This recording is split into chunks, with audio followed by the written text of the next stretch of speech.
빌립보 1장 3절에서 11절입니다. 내가 너희를 생각할 때마다 나의 하나님께 감사하며 간구할 때마다 너희 무리를 인하여 기쁨으로 항상 간구함은 첫날부터 이제까지 복음에서 너희가 교제함을 인함이라. 너희 속에 착한 일을 시작하시니가 그리스도 예수의 날까지 이루실 줄을 우리가 확신하노라. 내가 너희 무리를 위하여 이와 같이 생각하는 것이 마땅하니 이는 너희가 내 마음에 있음이며 나의 매인과 복음을 변명함과 확증함에 너희가 다 나와 함께 은혜에 참여한 자가 됨이라. 내가 예수 그리스도의 심장으로 너희 무리를 어떻게 사모하는지 하나님이 내 증인이시니라. 내가 기도하노라. 너희 사랑을 지식과 모든 총명으로 점점 더 풍성하게 하사 너희로 지극히 선한 것을 분별하며 또 진실하여 허물 없이 그리스도의 날까지 이르고 예수 그리스도로 말미암아 의의 열매가 가득하여 하나님의 영광과 찬송이 되게 하시기를 구하노라. 아멘. 오늘 빌립보서 말씀을 가지고 시작부터 끝까지 이루어 가시는 하나님이라는 제목으로 말씀을 나누려고 합니다. 우리가 성경을 왜 보느냐, 공부하려고 보는 것이 아니고 성경을 보면서 하나님의 말씀을 보면서 빨리 무엇을 찾아내야 하면은 말씀하고 내하고 안 맞는 부분이 무엇인지를 빨리 찾아내서 그 부분을 바꿔야 됩니다. 왜냐하면 성경은 하나님의 말씀입니다. 그러니까 성경하고 말씀하고 내하고 안 맞다는 것은 어떤 의미에서는 하나님하고 내하고 안 맞는 것하고 같은 의미입니다. 그럼 우리가 하나님께 맞춰야 됩니다. 말씀하고 내하고 안 맞을 때는 빨리 나를 하나님께 맞추도록 해야 되기 때문에, 왜냐하면 우리가 아무리 능력이 많아도 우리가 하나님을 바꿀 수는 없습니다. 다만 하나님이 인간에게 자유의지를 주셨기 때문에 하나님이 마음대로 하실 수 있습니다. 하나님이 마음대로 개입해서 바꿀 수 있지만은 우리에게 자유의지를 주셨기 때문에 하나님은 어떻게 인도를 받고 어떻게 살 것인가는 인간에게 맡겨놓은 것입니다. 그래서 우리가 어떻게 살아갈 것이냐는, 또 어떻게 하나님의 인도를 받을 것이냐는 전적으로 우리의 의지와 의사에 달려 있습니다. 그래서 우리가 어떻게 하는 것이 하나님께 인도를 받을 것이냐, 그걸 성경에서 찾아내어서 내하고 안 맞는 부분을 바꿔버리면 되는데요. 오늘 그 부분이 나와 있습니다. 먼저 우리하고 안 맞는 부분이 뭐냐, 우리는 우리의 인생을 우리가 끌고 가려 합니다. 6절에 보니까 하나님은 뭡니까? 너희 속에 착한 일을 시작하시니까 그리스도 예수의 날까지 이루신다고 했는데, 우리가 신앙생활도 우리가 잘하려고 하고 우리가 우리 인생을 끌고 가려니까 이게 성경하고 내하고 안 맞는 겁니다. 그래서 우리는 지금 뭡니까? 이 사실을 잘 모르고 삽니다. 사실은 몰라도요, 눈에 안 보이게 하나님이 모든 걸 불신자나 신자의 인생을 끌고 가고 있습니다. 그러나 이거를 잘 모르면요, 실컷 고생하고 얻어 터지고 결국은 마지막에 뭡니까? 천국 갈 사람 천국 가고 지옥 갈 사람 지옥 가는데, 구원받으니까 우리는 다 천국 가겠죠. 그런데 얻어 터지고는 뭡니까? 어려움을 실컷 당하면서 뭡니까? 힘들게 인생을 살아가게 됩니다. 그런데 우리가 힘들고 어렵게 인생을 살지 아니하고 편안하게 산다 이런 말이 아니고요, 하나님의 계획 속에, 하나님의 축복 속에, 하나님이 오늘 보니까 기쁨과 감사와 행복 속에 살아가려면은 하나님이 시작부터 끝까지 우리를 인도해 가신다는 확신을 가지고요, 하나님의 절대 주권을 인정하고 그분의 다스림과 통치하심 속에서 인도하심을 받아야 됩니다. 그래서 하나님은 완벽한 계획과 능력을 가지고 끝까지 우리를 인도하시는 분이라는 확신을 가지고 믿고 살아야 됩니다. 그래야 이게 성경하고 내하고 맞는 거란 말이에요. 둘째는요, 기도와 나의 생각이 맞아야 되는데, 이게요, 기도하고 내하고 잘 안 맞단 말이에요. 오늘 보니까 기도할 때 감사와 기쁨 이야기인데요, 기도와 내 생각하고 뭔가 잘 안 맞고요. 또 기도하고 내하고 맞다는 말은 뭡니까? 늘 감사와 기쁨이 기도할 때 있어야 되는데, 여기에 잠깐 쾌락으로는 있다가요, 계속 나는 뭘 하냐, 기쁨과 감사보다는요, 원망, 불평, 불신앙, 또 불신앙 아니면요, 우쭐하고 교만하고 이런 것들이 자꾸 생기고요, 이런 쪽으로 자꾸 이상한 데로 빠져들어간단 말이에요. 그래서 우리는요, 빨리 이게 기도하고 내하고 또 맞아야 돼요. 특히 이제 기도 생활할 적에는 내게는 늘 감사가 있고요, 기쁨이 있어야 되는데, 그게 맞다 틀리다 이전에 빨리 그쪽 방향으로 바꾸어 가야 된단 말이에요. 자, 구원받은 하나님의 자녀가 기도하면 된다면은 아무 문제가 없습니다. 오늘 바울이요, 이 감옥에서 한 말이잖아요. 진짜 구원받은 하나님의 자녀가 맞다면 감옥에 있어도 문제가 될 것이 없습니다. 그래서 구원받은 자에게는 기도하는 비밀을 주셨는데, 이 기도하고 내하고 체질이 딱 맞으면 되는데, 기도할 때 어떤 일이 역사하느냐? 성령께서 역사합니다. 이게 믿어져야 됩니다. 성령과 성령의 역사는 다르거든요. 성령은 내게 내주하지만은요, 성령의 내주와 역사는 또 다를 수 있단 말이에요. 그래서 우리가요, 성령의 역사를 믿을 적에 하나님께서 친히 성령으로 역사해서 나를, 우리 가정을, 우리 직장을, 뭡니까, 우리 교회를 하나님이 바꾸어 가시는 것입니다. 두 번째는요, 보좌의 권세가 있습니다. 하나님은 항상 보좌에 계시지만은 우리가 기도할 때 그 하늘 보좌의 문을 여시고 주의 천사를 보내셔서 이 땅에 그 언약을 성취해 가는 것입니다. 특히 기도 시간에 흑암의 세력이 무너지고요, 사단은 없어지지 않고 계속 활동하는데 우리가 예수 그리스도 이름으로 기도할 적에 이 사단의 활동과 세력을 제어하고 억제하고 뭡니까, 꺾어버릴 수 있는 것입니다. 우리가 이런 영적인 축복을 알고 있어야 됩니다. 이때부터 사실은 진짜 기도가 시작되어지는 것입니다. 다니엘도 기도할 적에요, 아무 증거가 나타나지도 않았어요. 기도 하나 많았어. 기도해본들 소용이 없었습니다. 근데 성경은 뭐라고 되어 있습니까? 기도를 시작할 때 이미 하나님이 역사를 시작하셨다. 그런데 오는데 바사 군대가, 페르시아 군대가 지키고 있다, 영적으로. 그래서 미가엘 천사가 나타나서 그 문제를 해결하고 오는데 21일 걸렸다. 그게 영적인 의미가 뭐겠습니까? 우리가 기도 시작할 적에 사실은 하늘 보좌는 움직이기 시작했고, 하늘 군대가 총동원되어지고, 그러니까 성령의 역사가 나타나고, 그러니까 흑암의 권세는 꺾이고 있단 말이에요. 근데 우리 눈에는 당장은 안 보일 수 있는 거예요. 근데 반드시 이런 역사가 일어난다는 사실을 알고 나면은요, 이때부터요, 기도가 생기고, 확신이 생기고, 기쁨이 생기고, 감사가 생기는 거예요. 그래서 우리는 응답의 확신을 가져야 됩니다. 근데 우리 확신이라니까요, 내가 믿는 걸 자꾸 확신이라는데, 내가 믿으려고 하지 말고, 확신은 내가 믿는 것이 아니고 사실을 깨달아야 되는 거예요. 그걸 확신이라는 거지. 구원받은 여러분에게는 하나님은 기도에 응답하신다는 확신이 있어야 됩니다.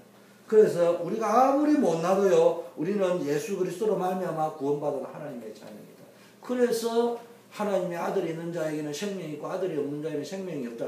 우리가 아무리 못나도 우리에게는 하나님의 아들이 있단 말이에요. 만왕의 왕이신 그리스도, 모든 재앙과 저주의 문제를 해결하신 제사장이신 그리스도, 뭡니까, 하나님 만나는 길, 성령의 역사하는 길을 열어주신 그리스도, 그분이 우리 안에 생명으로 계시기 때문에 다른 사람이 볼 적에, 또 내 자신이 볼 적에 내가 못나도 나는 하나님의 자녀입니다.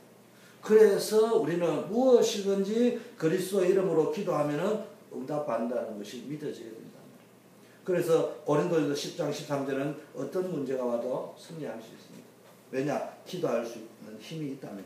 사실은 기도 안 해도 되지만 그 말은 뭡니까? 내가 기도를 통해서 사실을 볼 수 있는 눈이 열려진다면 그때부터 이상하게 승리할 수 있는 힘이 오는데 뭐냐? 아, 감당할 수 있겠구나. 감당할 수 있겠구나. 아, 설령 감당지 못한다면은 내가 그리스도 안으로 이름을 부르고 주 안으로 피한다면은 거기 하나님이 모든 피난처도 준비해 놓으셨구나. 이게 믿어진단 말입니다. 그래서요, 마가복음 10장 45절에 보니까 모든 재앙, 저주는 뭡니까? 십자가에 대속하셨기 때문에요. 그 십자가에서 다 해결되었다고 했습니다. 그래서 세상 끝날까지 하나님 우리와 함께 하신다고 말씀하셨습니다. 그래서 우리는요, 그리스도라는 단어를 깨닫고 나면요, 진짜 깨닫고 나면 이런 어마어마한 축복을 발견하게 되고요, 아무 염려할 필요가 없습니다. 그래서요, 우리 모든 성도님들, 우리 교회 성도님들이 이 축복이 누려지도록 우리가 기도해야 될 줄 믿습니다. 우리가 잠깐 히스기야 왕을 한번 보면요, 이게요, 히스기야 왕이요, 굉장히 믿음의 용기를 내가지고요, 아이고, 우리가 왜 이런 짓을 하냐면서요, 아수르 왕에게 바치던 조공을, 세금을 이제는 못 바치겠다.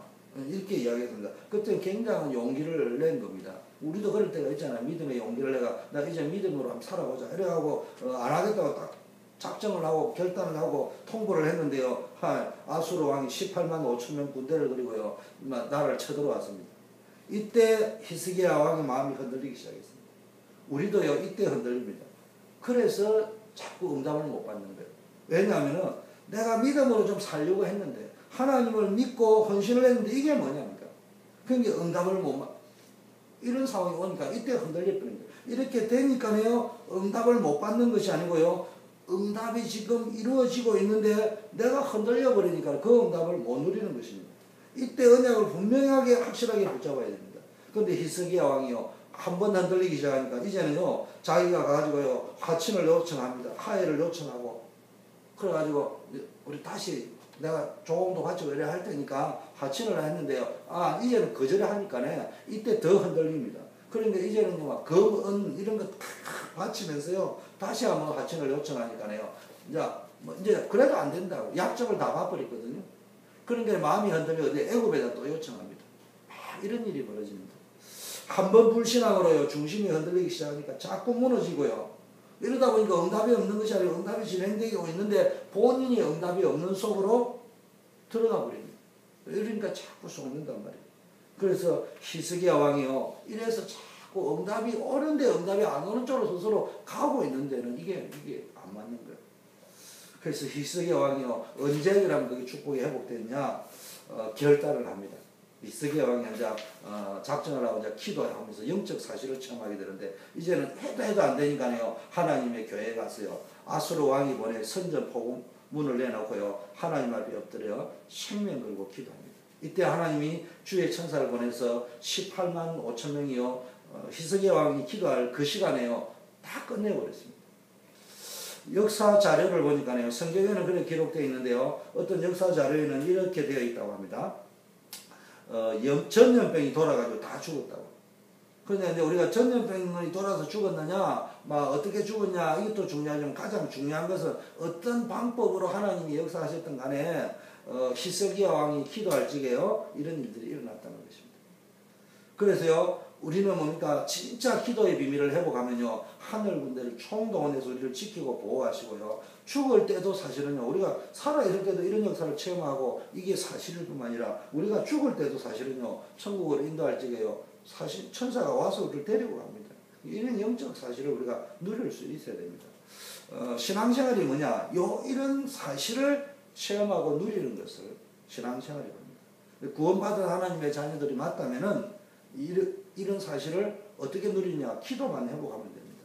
그래서 언약을 붙잡고 기도 속으로 들어가는 순간부터 응답이 오기 시작하는 것입니다. 그러면 어떻게 하면 기도하느냐? 제일 중요한 거는요. 내 입장과 자신의 입장과 정체성에 맞는 기도를 시작하면 됩니다. 자신의 뜻과 정체성에 맞는 기도를 시작하면 되는데 하루에 아침에 10분만 일어나서 자신만의 방법으로 정시 기도를 하고 정시 예배를 시작하는 자체가 뭡니까? 기도요 응답입니다. 다니엘은 하루에 3번씩 정시 기도를 드렸습니다. 바울과 실라는요 감옥에서도 정시 기도를 드렸습니다. 이거는 정시의 시간을 정해가자 이런 말이 아니고요. 힘을 얻는 시간을 정해놓고 얻었단 말이에요. 불신앙이 빠지지 않고요. 언약을 붙잡으면요. 제대로 된 응답이 옵니다.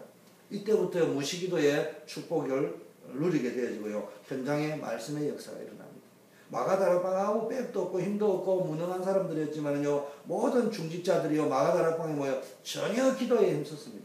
초대교회 성도와 사도들이요. 기도하기를 오로지 힘썼다 이렇게 되어 있습니다. 그러니까 이런 중직자들을 통해서요. 예루살렘 전역의 말씀 운동이 일어나게 되었습니다. 그래서 우리가 기도가 무엇인지 알게 되면은 편안한 마음으로 기도를 누립니다. 그래서 계속 요즘 나오는 메시지가 뭡니까? 정시기도, 무시기도, 집중기도, 24시기 이런 메시지가 자꾸 나오잖아요. 어떤 경우도 우리는 흔들릴 필요가 없습니다. 진짜 믿으면 됩니다. 믿기만 하면은 성령의 역사, 보좌의 역사, 사단이 결박되는 역사가 일어날 줄 믿습니다. 이게 이제 기도가 조금씩 슬슬 되기 시작하면요. 편안한 기도가 되어지면요. 눈이 열립니다. 정시기도, 무시기도, 24시기도를 시작하면요. 3가지 중요한 눈이 열립니다. 눈이 열린다는 말은 이제는 뭔가 보이기 시작하는 거예요. 영적인 게 보이기 시작합니다. 이 눈이 보여야 뭐가 되거든요. 먼저 되어진 것이 보입니다. 되어진, 내게 이미 이루어진 응답이 와 있는 것이 보입니다. 그래서 너희를 생각할 때마다 감사하고 간구할 때마다 감사하며 복음운동에 참여하는 것이 얼마나 기쁜 것이 감사한지 이렇게 했습니다. 그 말은 그러니까 우리의 생각 속에요. 우리의 간구할 때마다요. 복음운동에 참여하는 것 이런 것들에 대해 감사가 나오죠. 이미 이루어진 사실을 보면서 감사거리가 자꾸 보여집니다. 그리고 기도 제목 중에서도 진짜 감사해야 될 것들. 내가 이래 복음운동 참여한 거, 말씀 받은 거, 구원받은 거, 다락방 운동하는 거 이런 것들이 얼마나 큰 축복인지 이게요 발견되죠. 그래야 세상에 줄 수 없는 행복이 있단 말이에요. 힘이 생긴단 말이에요. 두 번째는요 누려지는 기도가 있습니다. 우리 안에 착한 일을 시작하시니까 그리스도의 예수날까지 이루어가시기 때문에요. 감옥 안에 지금 바울이 있잖아요. 감옥 안에 있는 바울이요 이런 말씀을 했단 말이에요. 그 하나님의 계획을 깨닫게 되니까 절대로 흔들리지 않는 거예요. 무슨 이야기냐? 착한 일을 시작하신 그분이 내가 감옥에 있어도 그 일은 이루어진다 이 말이거든요. 그 고백을 했다는 말이에요. 그러다 보니까 이제 세 번째는요, 되어질 기도가 보이는 겁니다. 그래서 보니까 오늘 지식과 총명을 주사 이렇게 되어 있잖아요. 지식과 총명을 우리에게 주사, 이 말은 뭡니까? 하나님이 지식과 총명을 주면은요, 우리에게 앞으로 되어질 일을 미리 알게 하는 겁니다. 우리 교회도 부흥되어질 것이고요. 우리 단체를 통해서 세계복음화는 반드시 이루어질 것입니다. 그때 가서 대단하다고 느끼지 말고 지금 미리 깨달아야 됩니다. 이것을 보고 영적으로 지식과 총명을 하는 거예요. 뭐 이미 이루어진 거 아는 거 말고 미리 되어질 것을 영적으로 보고 그러면 내가 어떻게 준비하고 어떻게 해야 될 것인가 이게 나올 거 아닙니까? 그러면요 지극히 선한 것을 분별한다. 지극히 선한 것을 분별한다는 말은 뭡니까? 이제 그것이 이제 지식과 총명으로 보여졌다면은 미리 쳐다보았다면은 그것을 보면서 미래에 우리 교회가 되어질 것, 우리 단체가 되어질 것, 우리 가정과 우리 자녀이 받을 축복을 바라보면서 현재 오늘을 보는 거예요. 그렇게 보니까 바울이 감옥이 로마 복음화의 기회예요. 요셉이 그걸 가지고 보니까네 이게 감옥이 아니고 하나님의 언약의 성취요 세계복음화의 필수 과정이구나. 이게 보여진단 말이에요. 이걸 보고 지극히 선한 것을 분별했다고 하는 것입니다. 그래서 요셉이나 바울이요 세계복음화를 알고 나니까 하나님이 세계복음화를 나를 통해서 하시겠다는 뜻이구나. 이걸 알고 나니까 노예로 가고 감옥에 간 것이 현실이지만은 답답하고 막막한 현실로 보이는 것이 아니고 답이 딱 보였어요. 제가 설교를 준비하다 보니까 오타를 하다가 근데 오타 속에 진리가 많이 있는데요. 인생이 왜 답답하냐? 답은 딱 한 가지인데 답이 두 개인 줄 알고 이 답 저 답 찾으니까 답이 두 개니까 답답한 거예요. 그러니까 우리가 답을 두 가지를 자꾸 찾지 말고 답은 딱 한 가지야. 오직 그리스도, 오직 하나님께, 오직 말씀. 이렇게 가면요, 그냥 답이 딱 보이는데 답이 안 보이니까 자꾸 답답해지는 거 아니냐고. 그래서 우리가 두 마음을 품으면 답답해집니다. 딱 한 마음을 품어요. 이것이 하나님이 나에게 보여주신 비전, 세계복음화, 로마 복음화를 성취하는 유일한 기회구나. 이렇게 생각해요. 어쩌면요, 어떤 의미는 우리가 힘들고 어려운 게 있잖아요. 또 우리 교회도 뜻대로 잘 나갈 때도 있지만 안 될 때가 있잖아요. 이것이 진짜 세계복음화의 기회일 수 있다니까. 이것을 가지고 진짜 세계복음화를 해나갈 것일 수 있다.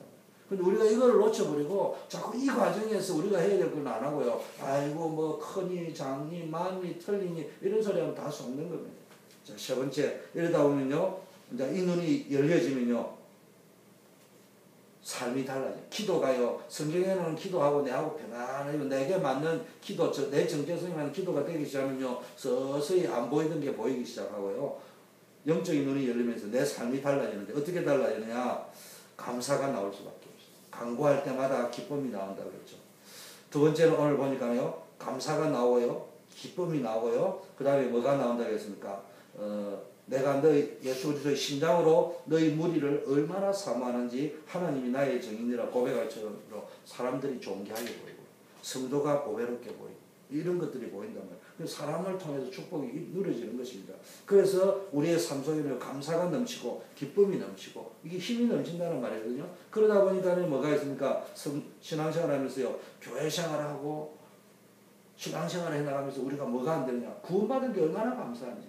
지금 건강하게 살아있다는 거, 새벽 기도를 드릴 수 있다는 거, 뭐 함께 밥을 먹을 수 있다는 거, 뭐 지지난주 강담회 씨 이야기처럼 그러니까 지금 100년 전에 배운 황제의 식당을 하고 있다는 거 이런 거요. 감사가 나와야 되는데 전혀 감사 감격이 살아있지 않습니다.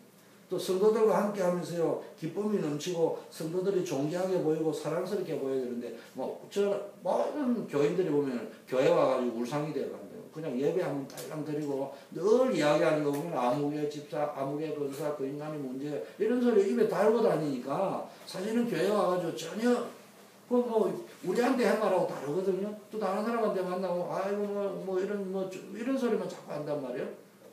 그 본인이 자꾸 힘들게 간단 말이에요. 아무도 왕따를 시킨 적이 없는데 본인이 왕따 당할 일을 해가면서 이러니까 신앙생활 교회생활이 제대로 안 되는 겁니다. 그래서 사단은요 자꾸 교회 생활 중에 힘을 얻도록 해야 되는데 빠지게 만드는데 아까 히스기야 왕처럼 사실은 본인 스스로가 그쪽으로 가고 있단 말이에요. 이런 신앙생활을 바꿔야 됩니다. 결론 정체성에 맞는 기도가 되어지면 그만큼 힘을 얻게 됩니다. 또 힘을 얻은 만큼 치유가 일어납니다. 또 잃어버렸던 부분들이 회복되어집니다. 그래서 빨리 내 입장에 맞는 기도를 시작해야 되고요. 마태복음 12장 44에 우리가 잘 아는 구절은 영적으로 비고 소재된 곳을 사단은요 집중으로 공격합니다. 그래서 우리가 빈 곳을 채워야 되는데요. 영적으로 신령한 것으로 채워야 됩니다. 그래서 말씀으로 채우고 하나님의 은혜로 채우고 감사로 채우고 기쁨으로 채우고 성도를 사랑하는 마음으로 채우고 믿음으로 소망으로 사랑으로 채워야 된다고 이야기했습니다. 그리고요 기도를 시작하면서 우리 규모를 조금씩 갖추어 가야 됩니다. 영적인 규모도 갖추고 정신적인 규모도 갖추고 삶의 규모를 조금씩 갖추어 가면요 육신적인 치유도 일어나고요. 언약을 붙잡고 조금만 묵상하면은 우리 마음과 생각도요 감사와 기쁨으로 바뀌고 영혼이 치유가 되기 시작합니다. 이게요 이런 것이 되어진 만큼 기도가 되어진 만큼 그러니까 영적인 부분에 뭡니까 어마어마한 치유가 일어나면 능력이 나타나는 것입니다. 그래서 기도하면은 바로 증거가 오는 사람도 있지만요 그보다 더 좋은 것은요 기도하면요 육신적인 응답 오는 것도 중요하지만 영적인 응답이 먼저 오는 사람 이 사람은 중요하게 쓰임받은 사람이거든요. 그러면서 그러니까 이거보다 더 중요한 것은요 응답이 막 늦은 것처럼 보이지만 사실은 반드시 응답이 오기 때문에요 완벽한 응답 불가항력적이고 근원적인 응답이 오는데 보니까 응답이 늦은 것처럼 보이지만 더 큰 응답이 진짜 하나님 허락하실 것입니다. 이 축복이 우리에게 누려져야 될 줄 믿습니다. 그래서 우리는 절대로 속지 않겠다는 결단을 해야 됩니다. 응답이 늦은 것은 둘 중에 하나입니다. 우리가 불신앙에 빠져 있거나 하나님이 굉장한 축복을 준비해 놓으시고 우리의 그릇을 키우기 위한 것입니다. 둘 중에 하나니까 우리가 둘 중에 하나 빨리 파악을 해서 갱신하면 될 줄 믿습니다. 이 축복이 우리에게 누려지는 역사에 있기를 바랍니다. 오늘 기도 수첩 한번 보겠습니다. 원리스의 힘입니다. 출애굽기 3장 18절 제가 읽어드리겠습니다. 그들이 내 말을 들으리니 너는 그들의 장로들과 함께 애굽 왕에게 이르기를 히브리 사람의 하나님 여호와께서 우리에게 임하셨은즉 우리가 우리 하나님 여호와께 제사를 드리려 하니 사흘 길쯤 광야로 가도록 허락하소서 하라. 오늘날 이게 특히 미국에 개인주의가 보편화되어 있으면서요 많은 사람들이 다른 사람과 함께 가는 것을 힘들어합니다. 그런데 반대로 다른 종교들과요 이단 단체나 사회운동 단체는요 함께 힘을 합하여 세상과 문화를 자꾸 움직이려고 한단 말이에요. 그래서 복음 가진 믿음의 사람들이 한 마음으로 모여 기도할 때 변화가 일어나며 기적이 일어납니다. 그래서 우리가요 우리 교회도 이렇게 한 마음으로 원리스를 묻는 작업들을 계속 해야 됩니다. 그래서 복음을 가진 우리는 어떤 중심으로 하나가 되어야 되느냐 복음으로 원리스의 축복을 누릴 수 있어요. 이렇게 되면 어떤 응답이 나타나냐 우리 교회에 어떤 응답이 나타날 것이냐 우리에게는 어떤 응답이 나타날 것이냐 세상을 장악한 흑암의 세력을 이기는 역사가 일어나게 되어 있습니다.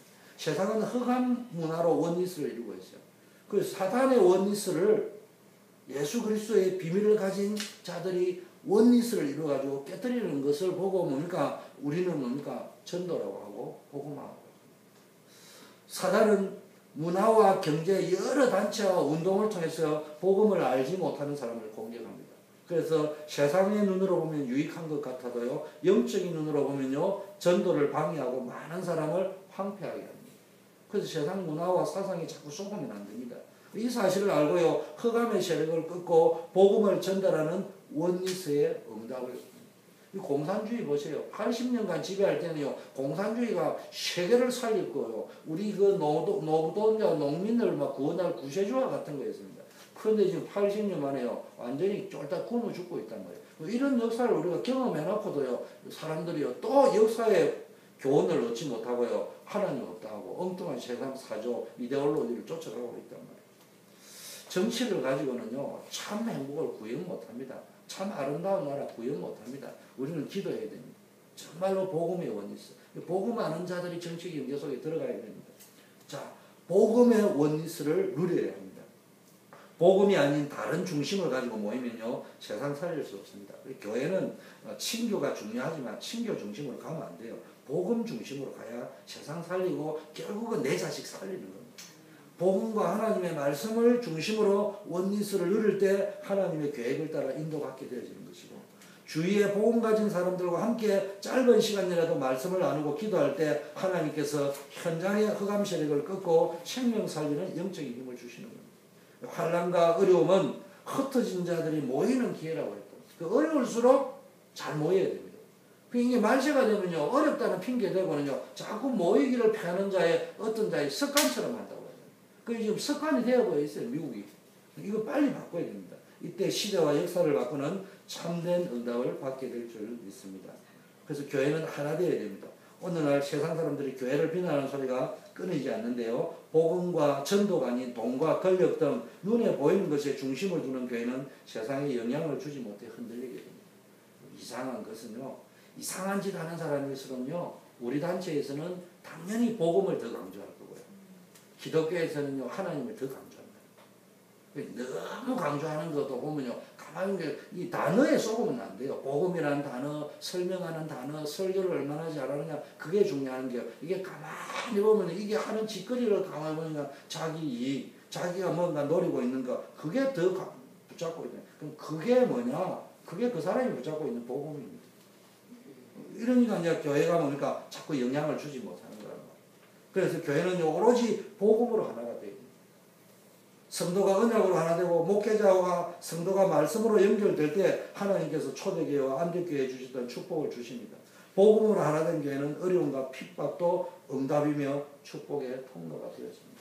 교회 내부로는요, 복음이 전부다고 하나님이 살아계시다고 하는데, 지금은 옛날에는 불신자들이 힘들고 어렵고 교회는 비록 안 가지만 가만히 보니까 목사님을 보고 성도들을 보니까 하나님이 그래도 살아계신 것 같거든요. 우리보다는 저 사람들이 믿는 하나님이 진짜 계신 것 같거든요.